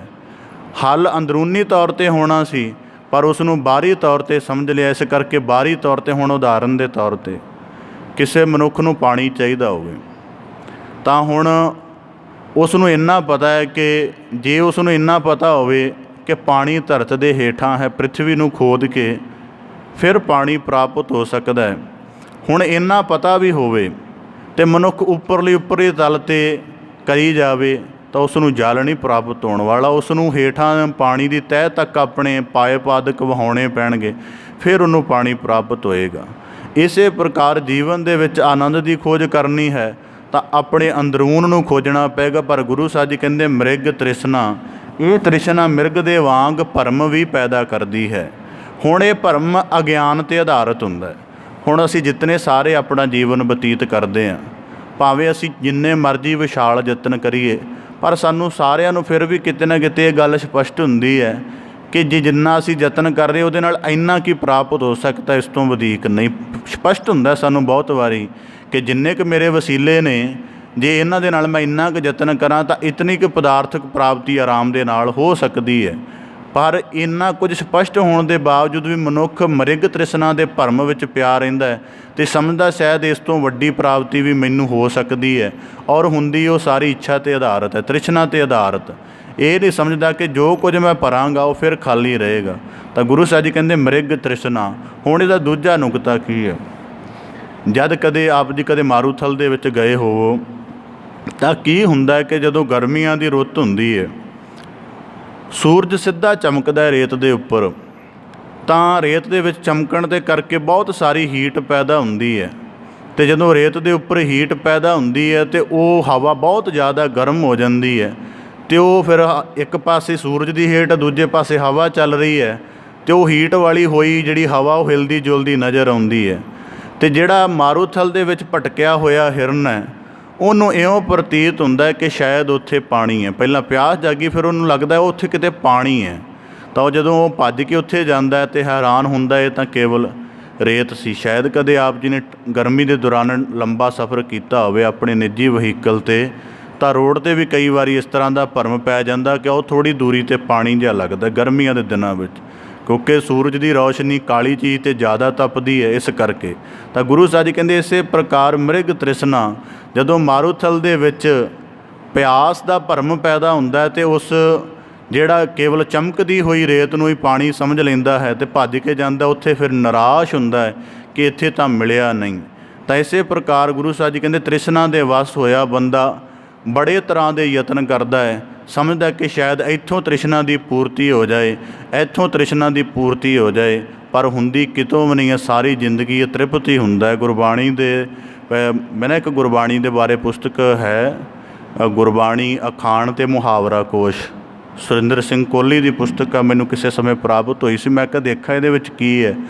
ਉਹ ਕੇਵਲ ਪੁਸਤਕ ਇੰਨੀ ਕੁ ਸੀ ਕਿ ਜਿਵੇਂ ਅਸੀਂ ਗੁਰਬਾਣੀ ਦੀਆਂ ਉਹ ਪੰਕਤੀਆਂ ਲਿਖੀਆਂ ਸਨ, ਤਾਂ ਉਹ ਹਰੇਕ ਵਿਸ਼ੇ ਬਾਰੇ, ਜਿਵੇਂ ਅਸੀਂ ਅਖੌਤ ਦੇ ਰੂਪ ਵਿੱਚ ਕਈ ਗੱਲਾਂ ਨਹੀਂ ਆਖਦੇ ਕਿ ਸਿਆਣੇ ਦਾ ਕਿਹਾ ਅਤੇ ਔਲੇ ਦਾ ਖਾਧਾ ਮਗਰੋਂ ਪਤਾ ਲੱਗਦਾ, ਇਸੇ ਤਰ੍ਹਾਂ ਉਹ ਪੁਸਤਕ ਸੀ ਕਿ ਆਮ ਗੁਰਬਾਣੀ ਦੀਆਂ ਪੰਕਤੀਆਂ ਜਿਹੜੀਆਂ ਲੋਕਾਂ ਦੇ ਜੀਵਨ ਵਿਵਹਾਰ ਦਾ ਅੰਗ ਬਣੀਆਂ ਸਨ, ਉਹਨੂੰ ਉਹਨੇ ਸੰਗ੍ਰਹਿਤ ਕੀਤਾ ਸੀ। ਤਾਂ ਇਸੇ ਪ੍ਰਕਾਰ ਗੁਰੂ ਸਾਹਿਬ ਜੀ ਕਹਿੰਦੇ ਮ੍ਰਿਗ ਤ੍ਰਿਸ਼ਨਾ, ਅਤੇ ਇਸੇ ਪ੍ਰਕਾਰ ਤ੍ਰਿਸ਼ਨਾ ਦੇ ਸੰਬੰਧ ਵਿੱਚ ਸਾਨੂੰ ਆਮ ਪੰਕਤੀ ਯਾਦ ਹੋਣੀ ਚਾਹੀਦੀ, ਤ੍ਰਿਸ਼ਨਾ ਬਿਰਲੇ ਹੀ ਕੀ ਬੁਝੀ ਹੈ, ਜਾਂ ਵੱਡੇ ਵੱਡੇ ਰਾਜਨ ਅਰ ਭੂਮਨ ਤਾਂ ਕਿ ਤ੍ਰਿਸ਼ਨ ਨਾ ਬੂਝੀ। ਤਾਂ ਇਸੇ ਪ੍ਰਕਾਰ ਗੁਰੂ ਸਾਹਿਬ ਜੀ ਕਹਿੰਦੇ ਮ੍ਰਿਗ ਤ੍ਰਿਸ਼ਨਾ, ਮਨੁੱਖ ਸਾਰੀ ਜ਼ਿੰਦਗੀ ਭਰਮਦਾ ਰਹਿੰਦਾ ਕਿ ਸ਼ਾਇਦ ਇੱਥੋਂ ਜਾ ਕੇ ਤ੍ਰਿਸ਼ਨਾ ਦੀ ਪੂਰਤੀ ਹੋ ਜਾਏ। ਉਹ ਇਹ ਨਹੀਂ ਸਮਝਦਾ ਕਿ ਅਸਲ ਦੇ ਵਿੱਚ ਮੇਰੇ ਅੰਦਰ ਇਹ ਅਗਨ ਬਲ ਰਹੀ ਹੈ, ਅਤੇ ਇਹ ਅੱਗ ਨੂੰ ਲੱਕੜਾਂ ਦੇ ਨਾਲ ਦੇ ਨਹੀਂ ਪਾਣੀ ਦੇ ਨਾਲ ਬੁਝਾਇਆ ਜਾ ਸਕਦਾ। ਇਸ ਕਰਕੇ ਉਹ ਪਾਣੀ ਦਾ ਪ੍ਰਬੰਧ ਨਹੀਂ, ਲੱਕੜਾਂ ਦਾ ਹੀ ਪ੍ਰਬੰਧ ਕਰੀ ਜਾਂਦਾ, ਅਤੇ ਉਹ ਬੁਝਣ ਵਿੱਚ ਆਉਂਦੀ ਨਹੀਂ। ਕੋਈ ਜਗਿਆਸੂ ਕਿਸੇ ਮਹਾਤਮਾ ਕੋਲ ਗਿਆ, ਕਹਿਣ ਲੱਗਾ ਤ੍ਰਿਸ਼ਨਾ ਕਿਵੇਂ ਬੁਝਾਈ ਜਾ ਸਕਦੀ ਹੈ। ਤਾਂ ਉਹ ਕਹਿੰਦਾ ਇੱਕ ਬਰਤਨ ਲੈ ਕੇ ਆ। ਉਹ ਬਰਤਨ ਲੈ ਕੇ ਆਇਆ। ਮਹਾਤਮਾ ਕਹਿਣ ਲੱਗਾ ਇਹਦੇ ਵਿੱਚ ਛੇਕ ਕਰ ਦੇ। ਉਹਨੇ ਛੇਕ ਕਰ ਦਿੱਤਾ। ਮਹਾਤਮਾ ਕਹਿੰਦਾ ਹੁਣ ਸਾਰਾ ਦਿਨ ਲਿਆ ਕੇ ਇਹ 'ਚ ਪਾਣੀ ਪਾਈ ਜਾ। ਪਾਣੀ ਪਾਇਆ ਗਿਆ। ਤਾਂ ਸਾਰਾ ਦਿਨ ਪਾਣੀ ਪਾਉਂਦਾ ਰਿਹਾ, ਬਰਤਨ ਭਰਨ 'ਚ ਆਵੇ ਨਾ। ਸਾਰਾ ਦਿਨ ਉਹ ਮਹਾਤਮਾ ਨੇ ਕਰਿਆ। ਅਗਲੇ ਦਿਨ ਮਹਾਤਮਾ ਕਹਿੰਦਾ ਬਰਤਨ ਦਾ ਛੇਕ ਬੰਦ ਕਰ ਦੇ। ਉਹਨੇ ਛੇਕ ਬੰਦ ਕਰ ਦਿੱਤਾ। ਤਾਂ ਕਹਿੰਦਾ ਹੁਣ ਪਾਣੀ ਪਾ। ਉਸਨੇ ਥੋੜ੍ਹਾ ਜਿਹਾ ਪਾਣੀ ਪਾਇਆ, ਬਰਤਨ ਭਰ ਗਿਆ। ਮਹਾਤਮਾ ਤੀਜੇ ਦਿਨ ਕਹਿੰਦਾ ਹੁਣ ਇਸ ਬਰਤਨ ਨੂੰ ਮੂਧਾ ਮਾਰ ਦੇ। ਜਦੋਂ ਉਸਨੇ ਮੂਧਾ ਮਾਰ ਦਿੱਤਾ, ਕਹਿੰਦਾ ਇੱਥੇ ਪਾਣੀ ਪਾ, ਪਾਣੀ ਉੱਤੇ ਠਹਿਰੇ ਨਾ। ਮਹਾਤਮਾ ਕਹਿਣ ਲੱਗਾ ਇਹਨੂੰ 3 ਦਿਨਾਂ ਦੇ ਵਿੱਚ ਤੈਨੂੰ ਮੈਂ 3 ਜੁਗਤਾਂ ਸਮਝਾਈਆਂ ਨੇ, 3 ਨੁਕਤੇ ਸਮਝਾਏ ਨੇ। ਕਹਿੰਦਾ ਕੀ? ਕਹਿੰਦਾ ਇਹ ਸਰੀਰ ਰੂਪ, ਮਨ ਰੂਪ, ਇੱਛਾ ਰੂਪ ਭਾਂਡਾ ਹੈ। ਇਹਦੇ ਵਿੱਚ ਜਿਹੜਾ ਛੇਕ ਜੇ ਕਿਤੇ ਤ੍ਰਿਸ਼ਨਾ ਦਾ ਹੋ ਜਾਵੇ ਅਤੇ ਸਾਰੀ ਜ਼ਿੰਦਗੀ ਪਦਾਰਥ ਕਿਸੇ ਵੀ ਪੱਧਰ ਨੂੰ ਤੂੰ ਕਿੰਨਾ ਮਰਜ਼ੀ ਸੰਗ੍ਰਹਿਤ ਕਰ ਲੈ, ਤੇਰੀ ਪੂਰਤੀ ਨਹੀਂ ਪਏਗੀ। ਦੂਜਾ ਨੁਕਤਾ ਮੈਂ ਤੈਨੂੰ ਦੱਸਿਆ ਕਿ ਜੇ ਛੇਕ ਬੰਦ ਕਰ ਲਿਆ ਜਾਵੇ, ਫਿਰ ਥੋੜ੍ਹੇ ਜਿਹੇ ਪਦਾਰਥਾਂ ਦੇ ਨਾਲ ਵੀ ਜੀਵਨ ਭਰਪੂਰ ਹੋ ਜਾਂਦਾ, ਆਨੰਦ ਆਉਣ ਲੱਗ ਪੈਂਦਾ ਹੈ। ਇਸ ਕਰਕੇ ਛੇਕ ਬੰਦ ਕਰਨਾ ਜ਼ਰੂਰੀ ਹੈ। ਫਿਰ ਉਸ ਤੋਂ ਬਾਅਦ ਜੇ ਅਗਲੀ ਜੁਗਤ ਹੈ ਕਿ ਜੇ ਭਾਂਡਾ ਹੀ ਮੁੱਦਾ ਮਾਰ ਲਵੇਂ, ਮਤਲਬ ਜੇ ਹੁਣ ਭਾਂਡਾ ਸਿੱਧਾ ਹੋਏਗਾ ਤਾਂ ਹੀ ਕੋਈ ਵਸਤ ਪਾਉਣ ਨੂੰ ਜੀ ਕਰੇਗਾ। ਜੇ ਇਹਨੂੰ ਮੁੱਦਾ ਹੀ ਮਾਰ ਲਵੇਂ, ਸਮਝ ਲਵੇਂ ਕਿ ਪਦਾਰਥ ਮੇਰੇ ਜੀਵਨ ਦੇ ਕਿਸੇ ਆਨੰਦ ਦੇ ਕੰਮ ਨਹੀਂ ਆਉਣਗੇ, ਜਾਂ ਸੰਸਾਰਿਕ ਪ੍ਰਤਿਭਾਵਾਂ ਮੇਰੇ ਜੀਵਨ ਦੇ ਕਿਸੇ ਪਰਿਪੂਰਨ ਆਨੰਦ ਦੇ ਕੰਮ ਨਹੀਂ ਆਉਣਗੀਆਂ, ਤਾਂ ਕਹਿੰਦਾ ਇਹ ਸਭ ਤੋਂ ਉੱਤਮ ਜੁਗਤ ਹੈ। ਅਸੀਂ ਕਦੀ ਵੀ ਆਪਣਾ ਭਾਂਡਾ ਪੂੰਦਾ ਨਹੀਂ ਮਾਰਦੇ। ਉਦਾਹਰਨ ਦੇ ਤੌਰ 'ਤੇ ਪਹਿਲਾਂ ਘਰਾਂ ਦੇ ਵਿੱਚ, ਜਿਵੇਂ ਅੱਜ ਵੀ ਗੁੱਜਰ ਲੋਕ ਆਦਿਕ ਨੇ, ਜਦੋਂ ਭਾਂਡਾ ਵਰਤ ਲੈਂਦੇ ਨੇ ਮੁੱਦਾ ਮਾਰ ਦਿੰਦੇ ਨੇ। ਤਾਂ ਉਹਦਾ ਤਾਂ ਚਲੋ ਇੱਕ ਭਾਵ ਇਹ ਹੈ ਕਿ ਉਹਦੇ ਅੰਦਰ ਦੁਬਾਰਾ ਗੰਦਗੀ ਨਾ ਸੰਗ੍ਰਹਿਤ ਹੋਵੇ, ਕਿਉਂਕਿ ਮੁੱਦਾ ਮਾਰਿਆ ਹੋਏਗਾ। ਤਾਂ ਦੂਜਾ ਉਹਦਾ ਭਾਵ ਹੈ ਕਿ ਜਦੋਂ ਭਾਂਡਾ ਮੂੰਹ ਦਾ ਵੱਜ ਜਾਏ, ਤਾਂ ਉਹਦਾ ਅਰਥ ਇਹ ਵੀ ਹੁੰਦਾ ਕਿ ਹੁਣ ਇਹਦੇ ਅੰਦਰ ਪਾਉਣ ਦੀ ਜਾਂ ਮੰਗਣ ਦੀ ਜਾਂ ਪ੍ਰਾਪਤ ਕਰਨ ਦੀ ਕੋਈ ਚਾਹਤ ਨਹੀਂ ਰਹੀ। ਤਾਂ ਗੁਰੂ ਸਾਹਿਬ ਜੀ ਕਹਿੰਦੇ ਮ੍ਰਿਗ ਤ੍ਰਿਸ਼ਨਾ, ਅੱਗੇ ਫਰਮਾਉਂਦੇ ਹਨ ਗੰਧਰਵ ਨਗਰੰ। ਹੁਣ ਇਸੇ ਪ੍ਰਕਾਰ ਕਈ ਵਾਰੀ ਬੱਦਲਾਂ ਦੇ ਵਿੱਚ ਬਣੀ ਹੋਈ ਕੋਈ ਨਗਰੀ ਜੀ ਨਜ਼ਰ ਆਉਂਦੀ, ਸ਼ਹਿਰ ਜਾਂ ਨਜ਼ਰ ਆਉਂਦਾ ਕਿ ਸ਼ਾਇਦ ਉੱਪਰ ਵੀ ਕੋਈ ਮਕਾਨ ਬਣੇ ਹੋਣ, ਪਰ ਉਹ ਹੁੰਦੇ ਬੱਦਲਾਂ ਦੇ ਕੇਵਲ ਧੂਏਂ ਦੇ ਪਹਾੜ ਹੁੰਦੇ ਨੇ। ਜਿਵੇਂ ਗੁਰਬਾਣੀ 'ਚ ਆਉਂਦਾ, ਗੁਰੂ ਸਾਹਿਬ ਜੀ ਕਹਿੰਦੇ ਇਹ ਜਗ ਧੂਏਂ ਕਾ ਪਹਾੜ, ਕਿ ਪਹਾੜਾਂ ਵਰਗਾ ਲੱਗਦਾ ਪਰ ਅਸਲ 'ਚ ਹੁੰਦਾ ਨਹੀਂ। ਤਾਂ ਗੁਰੂ ਸਾਹਿਬ ਜੀ ਕਹਿੰਦੇ ਇਸੇ ਪ੍ਰਕਾਰ ਜਿਵੇਂ ਬੱਦਲਾਂ ਦੀ ਛਾਂ ਹੁੰਦੀ ਹੈ, ਕਈ ਵਾਰੀ ਮਨੁੱਖ ਸਮਝਦਾ ਕਿ ਉੱਥੇ ਬੱਦਲਾਂ ਦੀ ਛਾਂ ਪੈ ਰਹੀ, ਜਾਂ ਭੱਜ ਕੇ ਜਾਂਦਾ ਸ਼ਾਇਦ ਮੈਨੂੰ ਠੰਡਕ ਪ੍ਰਾਪਤ ਹੋ ਜਾਏ। ਜਦੋਂ ਉਹਦੇ ਹੇਠਾਂ ਜਾਂਦਾ ਉਹ ਛਾਂ ਅੱਗੇ ਚਲੀ ਜਾਂਦੀ, ਥਿਰ ਰਹਿੰਦੀ ਨਹੀਂ। ਤਾਂ ਇਸੇ ਪ੍ਰਕਾਰ ਗੁਰੂ ਸਾਹਿਬ ਜੀ ਕਹਿੰਦੇ ਗੰਧਰਵ ਨਗਰ, ਗੰਧਰਵ ਨਗਰੀ ਕਰਕੇ ਵੀ ਮਨੁੱਖ ਭਰਮਦਾ ਹੈ। ਅੱਗੇ ਕਹਿੰਦੇ ਹਨ ਦ੍ਰੁਮ ਛਾਇਆ। ਹੁਣ ਜ਼ਿੰਦਗੀ ਦੇ ਵਿੱਚ ਗੁਰੂ ਸਾਹਿਬ ਜੀ ਸਾਨੂੰ ਇੱਕ ਸਾਡੇ ਗੁਰਬਾਣੀ ਜਾਂ ਭਾਰਤੀ ਪਰੰਪਰਾ ਦੇ ਗਿਆਨ ਦੀ ਇੱਕ ਗੱਲ ਬੜੀ ਖਾਸੀਅਤ ਹੈ ਕਿ ਹਰੇਕ ਗੱਲ ਨੂੰ ਇੰਨੇ ਸਰਲ ਢੰਗ ਨਾਲ ਸਮਝਾਇਆ ਜਾਂਦਾ ਹੈ ਕਿ ਮਨੁੱਖ ਕੋਈ ਹੈ ਜਿਹੜਾ ਕਹੇ ਮੈਨੂੰ ਸਮਝ ਨਹੀਂ ਆਉਂਦੀ, ਨਹੀਂ ਤਾਂ ਔਰ ਪ੍ਰਮਾਣ ਐਡਾ ਸਟੀਕ ਲੱਭਿਆ ਜਾਂਦਾ ਹੈ ਕਿ ਜਿਵੇਂ ਮ੍ਰਿਗ ਤ੍ਰਿਸ਼ਨਾ ਦਾ ਦਿੱਤਾ ਹੈ, ਗੰਧਰਵ ਨਗਰੀ ਦਾ ਦਿੱਤਾ ਹੈ, ਹੁਣ ਰੁੱਖ ਦੀ ਛਾਇਆ ਦਾ ਦੇ ਰਹੇ ਨੇ ਗੁਰੂ ਸਾਹਿਬ ਜੀ। ਹੁਣ ਗੁਰਬਾਣੀ 'ਚ ਹੁੰਦਾ ਬਿਰਖ ਕੀ ਛਾਇਆ ਸਿਓ ਰੰਗ ਲਾਵੇ, ਉਹ ਬਿਨਸੈ ਉਹ ਮਨ ਪਛਤਾਵੇ। ਮਨੁੱਖ ਦਾ ਜੇ ਮਨੁੱਖ ਨੇ ਰੁੱਖ ਤਾਂ ਲਗਾ ਲਿਆ, ਉਹਦੀ ਛਾਂ ਹੇਠਾਂ ਬੈਠ ਗਿਆ, ਜਿੱਥੇ ਬੈਠਾ ਰਿਹਾ, ਜਦੋਂ ਸੂਰਜ ਫਿਰਿਆ ਉਹ ਛਾਂ ਵੀ ਫਿਰ ਗਈ, ਦੁਖੀ ਹੋਇਆ, ਕਹਿਣ ਲੱਗਾ ਇਹ ਰੁੱਖ ਮੇਰਾ ਭਲਾ ਨਹੀਂ ਚਾਹੁੰਦਾ, ਜਿੱਥੇ ਮੈਂ ਬੈਠਾ ਉੱਥੇ ਮੈਨੂੰ ਛਾਂ ਨਹੀਂ ਦੇ ਰਿਹਾ। ਤਾਂ ਦੂਜਾ ਦੇਖਣ ਵਾਲਾ ਮਨੁੱਖ ਕਹੇਗਾ ਭਲਿਆ ਲੋਕਾ, ਛਾਂ ਫਿਰ ਗਈ, ਜੇ ਛਾਂ ਚਾਹੁੰਦਾ ਦੂਜੀ ਤਰਫ ਹੋ ਜਾ। ਇਸ ਕਰਕੇ ਜੀਵਨ ਦੇ ਵਿੱਚ ਆਨੰਦ ਤਾਂ ਹੈ, ਪਰ ਜਦੋਂ ਜੀਵਨ ਦੇ ਵਿੱਚ ਆਨੰਦ ਨੂੰ ਜਾਂ ਸੁੱਖ ਨੂੰ ਜਾਂ ਸਮਰਿੱਧੀ ਨੂੰ ਹੀ ਸਦੀਵੀ ਮੰਨ ਲਿਆ ਜਾਂਦਾ ਹੈ, ਸੁੱਖ ਸਮਰਿੱਧੀ ਪ੍ਰਤਿਭਾ ਸਨਮਾਨ ਕਦੀ ਸਦੀਵੀ ਨਹੀਂ ਰਹਿੰਦੇ। ਜਦੋਂ ਸਦੀਵੀ ਨਹੀਂ ਰਹਿਣਗੇ ਤਾਂ ਫਿਰ ਦੁੱਖ ਪੈਦਾ ਹੋਏਗਾ। ਤਾਂ ਕਰ ਗੁਰੂ ਸਾਹਿਬ ਜੀ ਨੇ ਕਿਹਾ ਉਹ ਮੂਰਖ ਮਨੁੱਖ ਗਿਣਿਆ ਜਾਂਦਾ ਹੈ ਜਿਹੜਾ ਬਿਰਖ ਦੀ ਛਾਇਆ ਨਾਲ ਪਿਆਰ ਪਾਉਂਦਾ, ਕਿਉਂਕਿ ਛਾਇਆ ਤਾਂ ਥਿਰ ਰਹਿਣ ਵਾਲੀ ਨਹੀਂ ਹੈ। ਇਸੇ ਪ੍ਰਕਾਰ ਜੀਵਨ ਵੀ ਥਿਰ ਰਹਿਣ ਵਾਲਾ ਨਹੀਂ ਹੈ। ਹੁਣ ਜੀਵਨ ਦੇ ਨਾਲ ਕਈਆਂ ਦਾ ਬੜਾ ਵੱਡਾ ਆਕਰਸ਼ਣ ਪੈਦਾ ਹੋ ਜਾਂਦਾ ਹੈ, ਤਾਂ ਫਿਰ ਉਹ ਆਕਰਸ਼ਣ ਦੁੱਖ ਪੈਦਾ ਕਰਦਾ ਹੈ। ਹੁਣ ਗੱਲ ਕੀ ਹੈ ਕਿ ਚੀਜ਼ ਨੇ ਥਿਰ ਰਹਿਣਾ ਨਹੀਂ ਹੈ, ਪਰ ਤੂੰ ਥਿਰ ਮੰਨ ਲਿਆ ਹੈ, ਇਸੇ ਥਿਰ ਮੰਨਣ ਦੇ ਕਰਕੇ ਹੀ ਦੁੱਖ ਪੈਦਾ ਹੋਏਗਾ। ਤਾਂ ਇਸੇ ਪ੍ਰਕਾਰ ਗੁਰੂ ਸਾਹਿਬ ਜੀ ਕਹਿੰਦੇ ਦੁਰਮ ਛਾਇਆ, ਜਿਸ ਪ੍ਰਕਾਰ ਰੁੱਖ ਦੀ ਛਾਇਆ ਥਿਰ ਨਹੀਂ ਰਹਿੰਦੀ। ਅੱਗੇ ਗੁਰੂ ਸਾਹਿਬ ਜੀ ਕਹਿੰਦੇ ਰਚ ਦੁਰਮਤਹ, ਸ਼ਬਦ ਆਮ ਕਰਕੇ ਅਸੀਂ ਦੁਰਮਤ ਪੜ੍ਹਦੇ ਹਾਂ, ਗੁਰਬਾਣੀ 'ਚ ਦੁਰਮਤ ਸ਼ਬਦ ਆਉਂਦਾ ਹੈ, ਅਤੇ ਸੰਸਕ੍ਰਿਤੀ ਬਾਣੀ 'ਚ ਇਹਨੂੰ ਲਿਖਿਆ ਦੁਰਮਤਿਹ, ਭਾਵ ਕਿ ਤੱਤੇ ਦੇ ਸਿਆਰੀ ਪਾ ਕੇ ਨਾਲ ਹਾਹਾ ਸ਼ਬਦ ਹੈ। ਤਾਂ ਗੁਰੂ ਸਾਹਿਬ ਜੀ ਕਹਿੰਦੇ ਬੰਦੇ ਦੀ ਦੁਰਮਤ ਕਰਕੇ ਇਹਨਾਂ ਸਾਰੇ ਪੱਧਰਾਂ ਦੇ ਵਿੱਚ ਭਰਮਦਾ। ਹੁਣ ਦੁਰਮਤ ਦਾ ਕਾਰਨ ਕੀ ਹੈ? ਹੁਣ ਇੱਕ ਦੇ ਅੰਦਰ ਹੁਣ ਦੁਰਮਤ ਕੀ ਹੁੰਦੀ, ਇਹਨੂੰ ਵੀ ਥੋੜ੍ਹਾ ਸਰਲ ਜਿਹਾ ਸਮਝ ਲਈਏ। ਇੱਕ ਮਨੁੱਖ ਦੇ ਅੰਦਰ ਪਿਆਸ ਜਾਗੀ ਹੈ, ਦੋ ਮਨੁੱਖਾਂ ਦੇ ਮੰਨ ਲਓ ਪਿਆਸ ਜਾਗੀ ਹੈ। ਇੱਕ ਨੇ ਆਪਣੀ ਪਿਆਸ ਨੂੰ ਪਾਣੀ ਦੇ ਨਾਲ ਬੁਝਾਇਆ ਹੈ, ਇੱਕ ਨੇ ਆਪਣੀ ਪਿਆਸ ਨੂੰ ਸ਼ਰਾਬ ਆਦਿਕ ਪਦਾਰਥ ਦੇ ਨਾਲ ਬੁਝਾਇਆ ਹੈ। ਪਾਣੀ ਵਾਲੇ ਦੀ ਪਿਆਸ ਬੁੱਝ ਜਾਏਗੀ ਤਾਂ ਔਰ ਪਿਆਸ ਵੀ ਬੁੱਝ ਗਈ ਹੈ, ਪਰ ਉਹਨੇ ਸਰੀਰ ਦਾ ਕੋਈ ਨੁਕਸਾਨ ਵੀ ਨਹੀਂ ਕੀਤਾ। ਸ਼ਰਾਬ ਵਾਲੇ ਦੀ ਵੀ ਪਿਆਸ ਇੱਕ ਵਕਤੀ ਤੌਰ 'ਤੇ ਬੁੱਝ ਜਾਏਗੀ, ਪਰ ਉਹਨੇ ਸਰੀਰ ਦਾ ਨੁਕਸਾਨ ਕੀਤਾ। ਇਸੇ ਪ੍ਰਕਾਰ ਇੱਕ ਹੈ ਜਿਹਦੇ ਅੰਦਰ ਤ੍ਰਿਸ਼ਨਾ ਪੈਦਾ ਹੋਈ, ਉਹਨੇ ਤ੍ਰਿਸ਼ਨਾ ਨੂੰ ਦੁਰਮਤ ਦੇ ਵੱਸ ਹੋ ਕੇ ਉਹਨੇ ਪਦਾਰਥਾਂ ਦੇ ਨਾਲ ਭਰਨਾ ਚਾਹਿਆ, ਨਹੀਂ ਭਰੀ। ਇੱਕ ਨੇ ਫਿਰ ਇਹਨੂੰ ਭਰਨਾ ਚਾਹਿਆ ਸਬਰ ਸੰਤੋਖ ਦੇ ਗੁਣਾਂ ਦੇ ਨਾਲ ਕਿ ਜਿਤਨਾ ਪ੍ਰਾਪਤ ਹੋ ਗਿਆ ਉਤਨਾ ਹੀ ਠੀਕ ਹੈ, ਉਹਦਾ ਭਾਂਡਾ ਸੱਚ ਦੇ ਵਿੱਚ ਭਰ ਗਿਆ। ਤਾਂ ਗੁਰੂ ਸਾਹਿਬ ਜੀ ਕਹਿੰਦੇ ਰਚ ਦੁਰਮਤਹ, ਦੁਰਮਤ। ਹੁਣ ਦੁਰਮਤ ਦਾ ਬਾਰੀਕ ਭਾਵ ਹੁੰਦਾ ਡਾਇਵਰਸ਼ਨ। ਡਾਇਵਰਸ਼ਨ ਦਾ ਭਾਵ ਹੁੰਦਾ ਕਿ ਮੇਨ ਗੱਲ ਤੋਂ ਭਟਕ ਜਾਣਾ। ਤਾਂ ਗੁਰੂ ਸਾਹਿਬ ਜੀ ਕਹਿੰਦੇ ਇਸੇ ਪ੍ਰਕਾਰ ਮਨੁੱਖ ਜਦੋਂ ਜੀਵਨ ਮਨੋਰਥ ਤੋਂ ਭਟਕ ਜਾਂਦਾ ਹੈ, ਜਦੋਂ ਉਹਨੂੰ ਇਹ ਗਿਆਨ ਨਹੀਂ ਰਹਿੰਦਾ ਕਿ ਜਿਸ ਕਾਇਆ ਦੇ ਨਾਲ ਸਾਰੇ ਪਦਾਰਥ ਸੰਚਰਿਆ ਇਹ ਸਾਰੇ ਵੀ ਨਾਸ਼ਵਾਨ ਹਨ, ਤਾਂ ਬੁੱਧੀ ਨਿਰੰਕਾਰ ਦੀ ਬਜਾਏ ਸੰਸਾਰ ਦੀ ਤਰਫ ਹੋ ਜਾਂਦੀ ਹੈ, ਤਾਂ ਫਿਰ ਉਹ ਤ੍ਰਿਸ਼ਨਾ ਦੇ ਗੁਲਾਮ ਹੋ ਜਾਂਦੀ ਹੈ। ਤਾਂ ਗੁਰੂ ਸਾਹਿਬ ਜੀ ਕਹਿੰਦੇ ਰਚ ਦੁਰਮਤਹ, ਦੁਰਮਤ ਹੋਣ ਕਰਕੇ ਮਨੁੱਖ ਸਾਰੀ ਜ਼ਿੰਦਗੀ ਇਹਨਾਂ ਬੰਧਨਾਂ ਦੇ ਵਿੱਚ ਪਿਆ ਰਹਿੰਦਾ। ਹੁਣ ਤ੍ਰਿਸ਼ਨਾ ਦੇ ਅਗਲੇ ਪੱਧਰ, ਅੱਜ ਦਾ ਸਮਾਂ ਕੈਪੀਟਲਿਜ਼ਮ ਦਾ ਸਮਾਂ ਹੈ। ਤਾਂ ਕਈ ਵਾਰੀ ਕਿਉਂਕਿ ਵੈਸੇ ਜਿਹੜਾ ਕੰਟੈਕਸਟ ਰੈਲੇਵੈਂਸ ਹੁੰਦਾ ਉਹਦੀ ਗੱਲ ਕਰਨੀ ਆਪਣੇ ਆਪ ਦੇ ਵਿੱਚ ਠੀਕ ਹੁੰਦੀ ਹੈ, ਪਰ ਕਈ ਵਾਰੀ ਨਹੀਂ। ਹੁਣ ਕਈ ਵਾਰੀ ਅੱਜ ਦਾ ਜਿਹੜਾ ਕੈਪੀਟਲਿਜ਼ਮ ਹੈ ਉਹਨੂੰ ਜੇ ਸਾਈਕੋਲੋਜੀ ਦੇ ਨੁਕਤੇ ਤੋਂ ਦੇਖੀਏ ਤਾਂ ਉਹ ਵੀ ਭ੍ਰਾਮਕ ਰੂਪ ਪੈਦਾ ਕਰਨ ਵਾਲਾ ਹੈ। ਮੈਂ ਕਈ ਵਾਰੀ ਬਾਜ਼ਾਰ ਆਦਿਕ ਸਟੱਡੀ ਕਰਦਾ ਰਹਿੰਦਾ, ਦੇਖਦਾ ਕਿ ਪਹਿਲਾ ਬਾਜ਼ਾਰ ਹੁੰਦਾ ਸੀ, ਉਹਦੇ ਵਿੱਚ ਚੀਜ਼ਾਂ ਨੂੰ ਚਮਕੀਲੇ ਨਹੀਂ ਸੀ ਬਣਾਇਆ ਜਾਂਦਾ, ਆਕਰਸ਼ਕ ਨਹੀਂ ਸੀ ਬਣਾਇਆ ਜਾਂਦਾ, ਉਹ ਸਧਾਰਨ ਪਈਆਂ ਹੁੰਦੀਆਂ ਸਨ। ਅਤੇ ਅੱਜ ਦੇ ਸਮੇਂ ਦੇ ਵਿੱਚ ਹਲਕੀ ਫੁਲਕੀ ਚੀਜ਼ ਵੀ ਅਗਰ ਕਿਸੇ ਦੁਕਾਨ ਅੰਦਰ ਪਈ ਹੈ, ਉਹਦੀ ਮਹੱਤਤਾ ਉਹਦੀ ਕੀਮਤ ਦੀ ਬਜਾਏ ਉਹਦੀ ਆਕਰਸ਼ਕ ਦੇ ਉੱਪਰ ਕਰਨ ਉੱਪਰ ਜ਼ਿਆਦਾ ਜ਼ੋਰ ਲਗਾਇਆ ਜਾਂਦਾ ਹੈ। ਕਿਉਂ? ਕਿਉਂਕਿ ਪਹਿਲਾਂ ਇਹ ਆਕਰਸ਼ਣ ਪੈਦਾ ਕਰੇ। ਅਗਰ ਆਕਰਸ਼ਣ ਹੀ ਪੈਦਾ ਨਹੀਂ ਕਰੇਗੀ ਤਾਂ ਉਹ ਮਨੁੱਖ ਉਸ ਨੂੰ ਖਰੀਦੇਗਾ ਹੀ ਨਹੀਂ।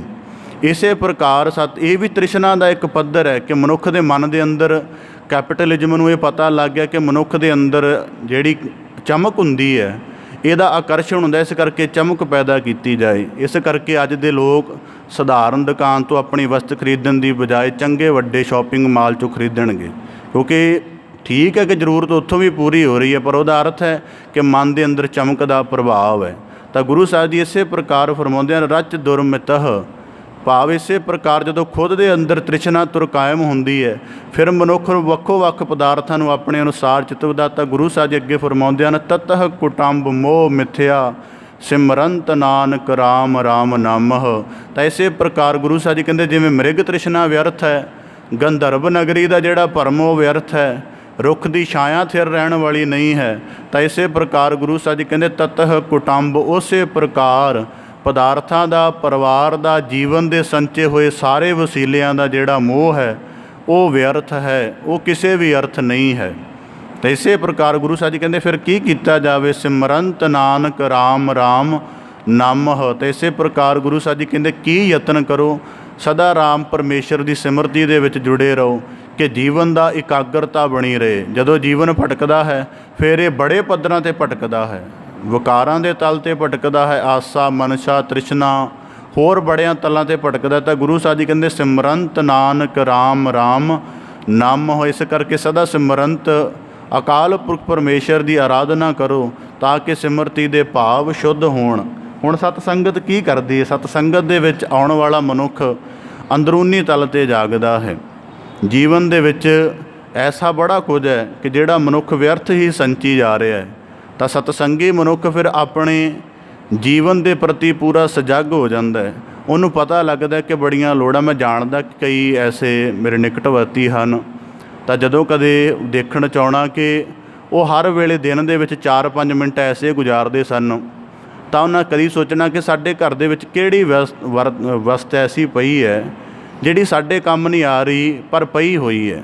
ਫਿਰ ਉਹ ਵਸਤ ਦੀ ਉਹਨਾਂ ਚੋਣ ਕਰਨੀ, ਤਾਂ ਫਿਰ ਜਿਹਦੀ ਲੋੜ ਹੈ ਉਹਦੇ ਤੱਕ ਪਹੁੰਚਾਉਣੀ। ਕਦੀ ਜੀਵਨ ਦੇ ਵਿੱਚ ਵਿਚਾਰ ਕਰਕੇ ਦੇਖਿਓ, ਜਿਤਨਾ ਕੁਝ ਸਾਡੇ ਘਰਾਂ ਦੇ ਵਿੱਚ ਸਾਡੇ ਨਿੱਜ ਕੋਲ ਪਿਆ, ਕੀ ਸਾਰਾ ਸਾਡੇ ਕੰਮ ਹੈ? ਲਗਭਗ ਤੁਹਾਨੂੰ 15 ਤੋਂ 20% ਐਸੀਆਂ ਚੀਜ਼ਾਂ ਮਿਲ ਜਾਣਗੀਆਂ ਜਿਹੜੀਆਂ ਸਾਡੇ ਕੰਮ ਨਹੀਂ ਨੇ ਪਰ ਸਾਡੇ ਘਰ 'ਚ ਪਈਆਂ ਹੋਈਆਂ ਨੇ। ਤਾਂ ਇਸੇ ਪ੍ਰਕਾਰ ਉਹ ਕਾਹਦੇ ਕਰਕੇ? ਹੋਰ ਦੂਜੀ ਗੱਲ ਹੈ, ਜੇ ਤਾਂ ਧਰਮ ਦਾ ਭਾਵ ਜਾਗੇ ਫਿਰ ਤਾਂ ਮਨੁੱਖ ਸੋਚਦਾ ਕਿਸੇ ਦੂਜੇ ਦੇ ਕੰਮ ਆ ਜਾਣ। ਜੇ ਤ੍ਰਿਸ਼ਨਾ ਤੁਰ ਹੋਵੇ ਤਾਂ ਕਹਿੰਦਾ ਭਾਵੇਂ ਇੱਥੇ ਗਲੀਆਂ ਸੜ ਜਾਣ, ਦੂਜੇ ਨੂੰ ਨਹੀਂ ਦੇਣੀਆਂ। ਤਾਂ ਇਸੇ ਪ੍ਰਕਾਰ ਗੁਰੂ ਸਾਹਿਬ ਜੀ ਕਹਿੰਦੇ ਜਿਹੜੀ ਸਤਸੰਗੀ ਹੈ ਫਿਰ ਉਹਦੇ ਅੰਦਰ ਜੀਵਨ ਦਾ ਭਾਵ ਜੁੜਦਾ। ਕਹਿੰਦੇ ਕੋਈ ਮੁਸਾਫਿਰ ਕਿਸੇ ਸੂਫੀ ਫਕੀਰ ਕੋਲੋਂ ਗਿਆ ਤਾਂ ਉਹਨੂੰ ਕਹਿਣ ਲੱਗਾ ਕਿ ਉਹਦੀ ਕੁਟੀਆ ਦੇ ਵਿੱਚ ਜਦੋਂ ਵੜਿਆ ਤਾਂ ਕੁਝ ਵੀ ਨਹੀਂ ਸੀ, ਇੱਕ ਚਟਾਈ, ਇੱਕ ਦੀਵਾ ਜਗਦਾ ਸੀ, ਬਸ ਹੋਰ ਕੁਝ ਨਹੀਂ ਸੀ। ਤਾਂ ਸੂਫੀ ਫਕੀਰ ਨੂੰ ਕਹਿਣ ਲੱਗਾ ਕਿ ਤੁਹਾਡਾ ਸਮਾਨ ਕਿੱਥੇ ਹੈ? ਉਹ ਮੁਸਾਫਿਰ ਕਹਿਣ ਲੱਗਾ। ਤਾਂ ਉਹਨੇ ਪਰਤਵਾਂ ਸਵਾਲ ਕੀਤਾ, ਕਹਿੰਦਾ ਤੇਰਾ ਸਮਾਨ ਕਿੱਥੇ ਹੈ? ਕਹਿੰਦਾ ਮੈਂ ਤਾਂ ਮੁਸਾਫਿਰ ਹਾਂ। ਤਾਂ ਸੂਫੀ ਫਕੀਰ ਕਹਿਣ ਲੱਗਾ ਮੈਂ ਵੀ ਮੁਸਾਫਿਰ ਹਾਂ। ਇਸ ਕਰਕੇ ਮੁਸਾਫਿਰ ਕਦੀ ਵੀ ਬਹੁਤਾ ਕੁਝ ਨਾਲ ਲੈ ਕੇ ਨਹੀਂ ਚੱਲਦੇ, ਜੀਵਨ ਦੀਆਂ ਜਿਤਨੀਆਂ ਲੋੜਾਂ ਨੇ। ਇਸੇ ਕਰਕੇ ਗੁਰੂ ਸਾਹਿਬ ਜੀ ਨੇ ਸਾਨੂੰ ਗੁਰਬਾਣੀ 'ਚ ਫਰਮਾਇਆ ਹੈ ਕਿ ਜੈਸੇ ਰੈਣ ਪਰਹੁਣੇ ਉੱਠ ਚਲਸੇ ਪ੍ਰਭਾਤ, ਕਿਆ ਤੂੰ ਰੱਤਾ ਗ੍ਰਸਤ ਚੋਂ ਸਭ ਫੁੱਲਾਂ ਕੀ ਬਾਗਾਤ। ਤਾਂ ਇਸੇ ਪ੍ਰਕਾਰ ਹੁਣ ਭਾਰਤ ਦਾ ਇੱਕ ਰਾਸ਼ਟਰਪਤੀ ਹੋਇਆ ਅਬਦੁਲ ਕਲਾਮ, ਉਹਦੇ ਜੀਵਨ 'ਚ ਵੀ ਸਿੱਖਣ ਵਾਲੀ ਗੱਲ ਹੈ। ਮਰਨ ਸਮੇਂ ਉਹਦੇ ਜਦੋਂ ਉਹਦਾ ਜੀਵਨ ਕਾਲ ਬਿਨਸਿਆ, 4 ਕੇ 5 ਬਸਤਰ ਸਨ ਉਹਦੇ, 200-300 ਕਿਤਾਬ ਦੀ ਲਾਇਬ੍ਰੇਰੀ ਸੀ, 3-4 ਹਜ਼ਾਰ ਸਾਰਾ ਉਹਦਾ ਬੈਂਕ ਬੈਲੈਂਸ ਸੀ। ਇਹਦਾ ਮਤਲਬ ਹੈ ਕਿ ਉਸ ਬੰਦੇ ਨੇ ਆਪਣੇ ਜੀਵਨ ਨੂੰ ਸਾਧ ਕੇ ਜੀਵਿਆ ਸੀ। ਔਰ ਜਿਤਨਾ ਜੀਵਨ ਦੇ ਵਿੱਚ ਘੱਟ ਸੰਚਿਤ ਕੀਤਾ ਹੋਏਗਾ ਉਤਨਾ ਮੋਹ ਘੱਟ ਪੈਦਾ ਹੋਏਗਾ।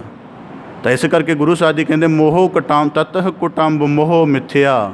ਇਸੇ ਪ੍ਰਕਾਰ ਕੁਟੰਬ ਦਾ ਭਾਵ ਕੀ ਹੁੰਦਾ? ਜਿਵੇਂ ਹੁਣ ਕੁਟੰਬ ਨੂੰ ਵੀ ਬੜਾ ਸਰਲ ਸਮਝਣਾ ਹੋਵੇ ਤਾਂ ਜਿਵੇਂ ਮੱਖੀ ਪਹਿਲਾਂ ਛੱਤਾ ਸਿਰਜਦੀ ਹੈ ਕਿਸੇ ਪ੍ਰਕਾਰ ਕਰਕੇ, ਫਿਰ ਛੱਤੇ ਦੇ ਅੰਦਰ ਖਾਨੇ ਬਣਾਉਂਦੀ ਹੈ, ਫਿਰ ਸਾਰੀ ਜ਼ਿੰਦਗੀ ਪਤਾ ਨਹੀਂ ਕਿੰਨੇ ਇੱਕ ਜਿਤਨਾ ਮੇਰੇ ਅਧਿਐਨ ਮੁਤਾਬਕ 14,000 ਫੁੱਲਾਂ ਤੋਂ ਰਸ ਚੂਸੇ ਅਤੇ ਫਿਰ ਮੱਖੀ ਇੱਕ ਛੱਤੇ ਦਾ ਖਾਨਾ ਭਰਦੀ ਹੈ। ਇਸ ਤਰ੍ਹਾਂ ਦਾ ਪੜ੍ਹਨ ਵਿੱਚ ਆਇਆ।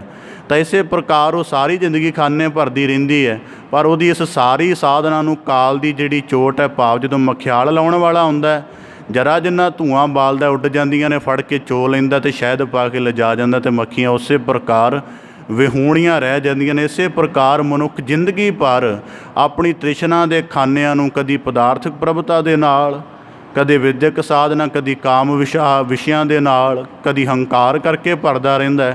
ਪਰ ਜਦੋਂ ਸਖਤ ਕਾਲ ਮਾਰ ਦੀ ਚੋਟ ਪੈਂਦੀ, ਸਾਰਾ ਕੁਝ ਚੋਇਆ ਜਾਂਦਾ ਅਤੇ ਫਿਰ ਨਿਰਾ ਅਪਰਾਧ ਬਚਦਾ ਰਹਿੰਦਾ। ਵਿਦਵਾਨਾਂ ਨੇ 4 ਅਗਨੀਆਂ ਮੰਨੀਆਂ ਨੇ, ਡਉ ਅਗਨੀ, ਬੜਵਾ ਅਗਨੀ, ਪ੍ਰਤੱਖ ਅਗਨੀ ਅਤੇ ਜਠਰ ਅਗਨੀ। ਇੱਕ ਅਗਨੀ ਹੈ ਜਿਹੜੀ ਸਮੁੰਦਰ ਵਿੱਚ ਬਲਦੀ, ਜਿਹਦੇ ਕਰਕੇ ਸਮੁੰਦਰੀ ਲਹਿਰਾਂ ਉੱਠਦੀਆਂ ਨੇ। ਇੱਕ ਹੈ ਜੰਗਲ ਦੇ ਵਿੱਚ ਬਲਦੀ, ਜਿਹਦੇ ਕਰਕੇ ਵਾਂਸ ਆਪ ਦੇ ਵਿੱਚ ਖਹਿੰਦੇ ਨੇ ਅਤੇ ਅੱਗ ਲੱਗ ਜਾਂਦੀ ਹੈ। ਇੱਕ ਹੈ ਪ੍ਰਤੱਖ ਅਗਨੀ ਜਿਹੜੀ ਸਾਡੇ ਚੁੱਲ੍ਹਿਆਂ ਆਦਿਕ ਦੇ ਵਿੱਚ ਬਲਦੀ ਹੈ। ਇੱਕ ਹੈ ਜਠਰ ਅਗਨੀ, ਜਿਹੜੀ ਸਾਡੇ ਪੇਟ ਵਿੱਚ ਬਲਦੀ, ਜਿਹਦੇ ਕਰਕੇ ਭੋਜਨ ਪਚਦਾ ਹੈ। ਪਰ ਗੁਰੂ ਸਾਹਿਬ ਜੀ ਨੇ ਪੰਜਵੀਂ ਅਗਨ ਬਾਰੇ ਵੀ ਇਸ਼ਾਰਾ ਕੀਤਾ। ਗੁਰੂ ਸਾਹਿਬ ਜੀ ਕਹਿੰਦੇ ਗੂਝੀ ਭਾਹੇ ਜਲੇ ਸੰਸਾਰਾ, ਭਗਤ ਨਾ ਵਿਆਪੈ ਮਾਇਆ। ਉਹ ਕਿਹੜੀ ਅਗਨ ਹੈ? ਉਹ ਤ੍ਰਿਸ਼ਨਾ ਦੀ ਅਗਨ ਹੈ।